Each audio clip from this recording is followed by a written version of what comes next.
ভাঙিয়ে বিএনপিকে ষড়যন্ত্র করে ওই বিএনপিকে ভাঙার চেষ্টা করবে, বিএনপিকে দুর্বল করার চেষ্টা করবে, তোমাকে হুঁশিয়ার করে বলে দিতে চাই, তোমাকেও তো ভাঙা জবাব দেওয়া হবে ইনশাআল্লাহ। সাধারণ সম্পাদক বন্ধুবর খায়রুল ইসলাম খায়রুল, বন্ধুবর খায়রুল ইসলাম খায়রুল।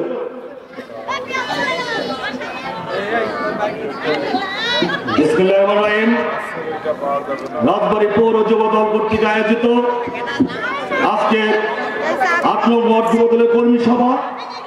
আজকের এই কর্মী সভার সম্মানিত সভাপতি বাংলাদেশ জাতীয়তাবাদী যুব দল রাজবাড়ী পৌর শাখার আহ্বায়ক জনাব শামসুল আলম খান রানা। আজকের এই অনুষ্ঠানের সঞ্চালন পৌর যুব দলের সদস্য সচিব গোলাপ মহিউদ্দিন আহমেদ পিটার। মঞ্চে উপস্থিত আছেন রাজবাড়ী জেলা বিএনপির সাবেক সদস্য সচিব, রাজবাড়ী পৌরসভার সাবেক সভাপতি জনাব মঞ্জুর আলম দুলাল।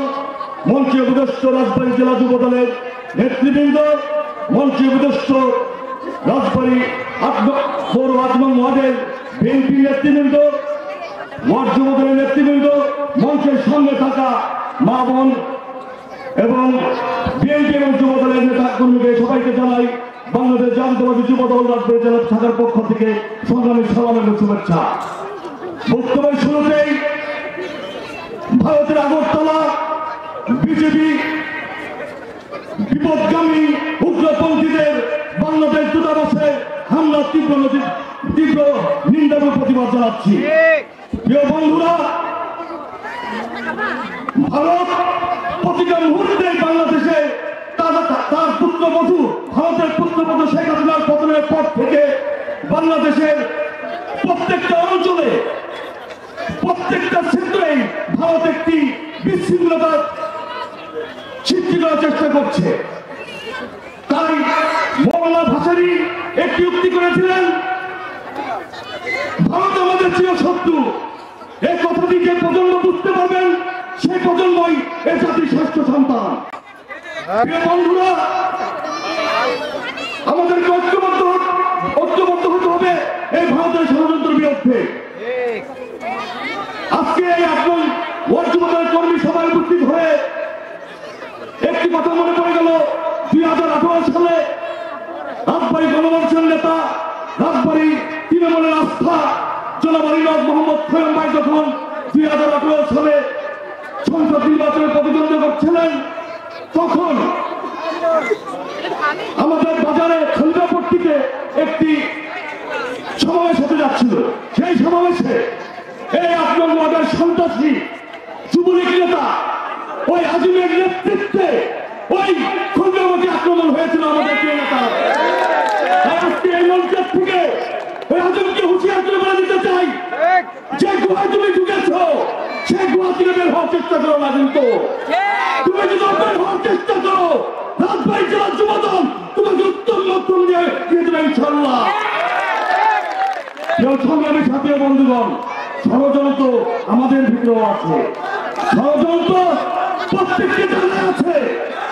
আমাদের এই রাজবাড়ীতে বিএনপি নামধারী আরেকটি সংগঠন আছে, কিন্তু আমরা যারা রাজবাড়ী খোয়েম সাহেবের নেতৃত্বে বিগত আওয়ামী লীগ শাসনামলের 15 বছর 7 মাস রাজপথে থেকেছি, আজকে এই মঞ্চে যাদেরকে দেখছেন বিএনপির সিনিয়র নেতৃবৃন্দ শুরু করে মহিলা দল নেতৃবৃন্দ, প্রত্যেকের ঘরে 8 থেকে 10টি করে মামলা বিদ্যমান।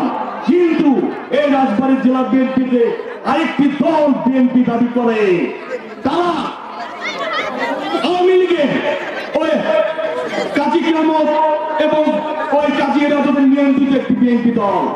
তারা গত 16টি বছর, গত 17টি বছর এই রাজবাড়ীতে বিএনপির মূল ধারা বিএনপিকে ডিস্টার্ব করেছে। আওয়ামী লীগের সাথে যাতায়াত করে তারা ওই খোয়েম ভাইয়ের যে মূল ধারার যে বিএনপি, তাদেরকে মামলা হামলা দামলা দেওয়ার জন্য আওয়ামী লীগের সাথে সহযোগিতা করেছে। বন্ধুরা, তারা আজকে বিএনপি দাবি করেন, তারা বিএনপি থেকে আমাদের আলীনওয়াজ মোহাম্মদ খোয়েম সাহেবের বিপক্ষে সাংবাদিক সম্মেলন করে কটূক্তি বক্তব্য দেন। কটূক্তি বক্তব্য দেন কে? ওই জেলা বিএনপির নামধারী সদস্য সচিব বর্তমান অ্যাডভোকেট কামরুল। অ্যাডভোকেট কামরুলকে আপনারা অবগত আছেন, গত 2014 সালের নির্বাচনে এই পরমীয় নির্বাচনে এই ৯ নং ওয়ার্ডে ওই মোহাম্মদ চৌধুরী ওই মঞ্চে অ্যাডভোকেট কামরুল বক্তব্য দিয়েছিলেন। ওই দাঁড়ালো আমেরিকা দাঁড়ালো অ্যাডভোকেট কামরুল আমাদের প্রিয় নেতা জনাব আলীরাজ মোহাম্মদ খৈরুল সাহেবের সম্পর্কে কুচুক্তি বক্তব্য দেন। আজকের এই আজকের এই মঞ্চের থেকে আজকের এই সভা থেকে ওই অ্যাডভোকেট কামরুলকে হুঁশিয়ার করে বলে দিতে চাই, আওয়ামী লীগে দালালি করেছো, আওয়ামী লীগের সাথেই থাকো। বিএনপি নাম ভাঙিয়ে বিএনপিকে ষড়যন্ত্র করে ওই বিএনপিকে ভাঙার চেষ্টা করবে, বিএনপিকে দুর্বল করার চেষ্টা করবে, তোমাকে হুঁশিয়ার করে বলে দিতে চাই, তোমাকেও তার ভাঙা জবাব দেওয়া হবে ইনশাল্লাহ।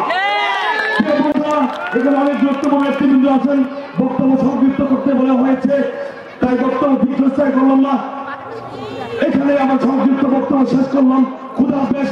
বাংলাদেশ জিন্দাবাদ, বাংলাদেশ জাতীয়তাবাদী যুবদল জিন্দাবাদ, শহীদ জিয়া অমর হোক, খালেদা জিয়া জিন্দাবাদ, তারেক রহমান জিন্দাবাদ।